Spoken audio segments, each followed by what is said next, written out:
Hi, I'm David Daniels. Welcome to Financial University. Financial University exists to help you thrive with your finances. Now, did you hear about the rich dad and the poor dad? Don't worry, I'm not about to tell you a really bad joke. I'm actually referring to a book of the same title, Rich Dad, Poor Dad, written by Robert T Kiyosaki almost 25 years ago. It's known to be one of the best personal financial books ever written. Towards the end of the book, Robert introduces to us the 4 different types of people that make up the world of business. He went on to write his second book based solely on these 4 types of people. He called it the Cashflow Quadrant. These are E, S, B, and I. The E stands for employee, S, self-employed, B, business owner, I, investor. Now, to help bring this to life and to help you understand what these mean, we're going to have an example. Imagine that I'm a doctor.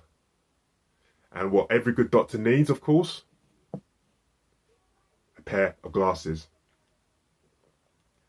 Well, I need to be able to see what I'm doing, right? Anyway, Dr. Daniels, I'm an employee of the NHS, the National Health Service, at my local hospital. We agree a contract based on me working a set amount of hours a week and then them paying me a set income every month. Now, I absolutely love being a doctor. I love helping sick people get well. But after a few years, I start thinking about wanting to have more variety, being able to have more flexibility over the hours I work. And I hear about becoming a locum doctor, a doctor who goes to different hospitals to cover staff shortages through holidays, sickness, or for other reasons. So I set myself up as a self-employed business as a locum doctor.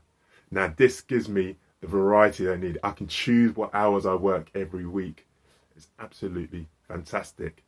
And I'm raving to all my doctor friends about it, those who are currently employees. And a few of them ask, how do you go about doing this? And it gives me a brainwave of an idea. Why don't I set up a recruitment business employing other doctors as locums? I'll find them. I'll send them to the hospitals. The hospitals will pay me. I will pay the doctors. And after I've covered my expenses, if I've priced it right, I may make a bit, or hopefully a lot, of profit. So I'll go and do that. Daniel's recruitment is thriving. It's doing really well. It means that I don't have to work as a doctor if I don't want to. It goes so well that I start opening up other recruitment agencies across the local region.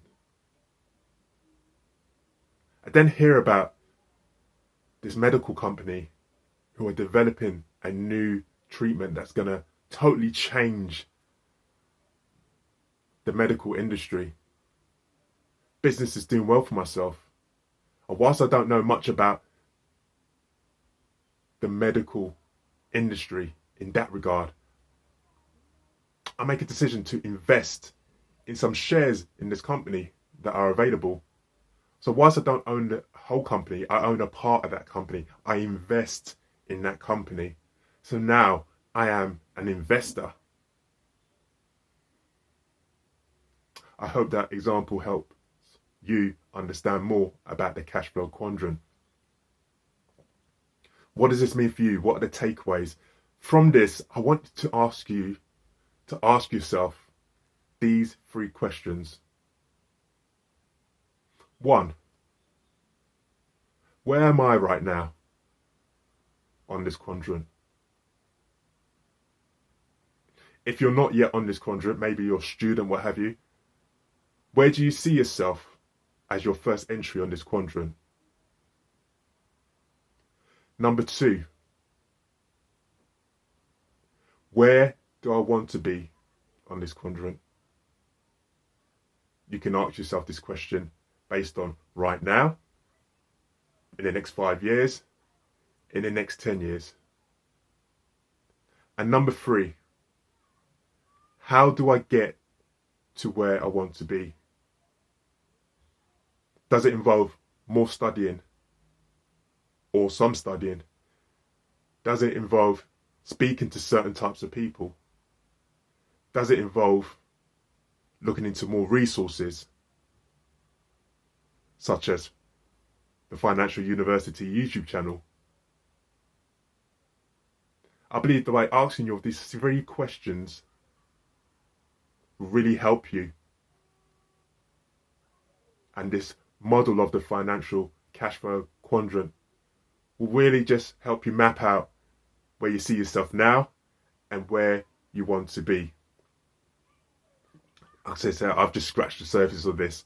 As a doctor, I could choose to become a lecturer. I can choose to develop a medical app. There's so many different things that you could do with this quadrant. But I hope by sharing this will kind of open your minds into what is possible. I hope you've got something out of this. I hope you enjoyed listening to me, Dr. Daniels. I've given you a prescription. Let us know how you get on. Let us know what answers you come up to those questions. And subscribe to our YouTube channel where you can get more great videos. Take care. Thanks for joining. Bye now.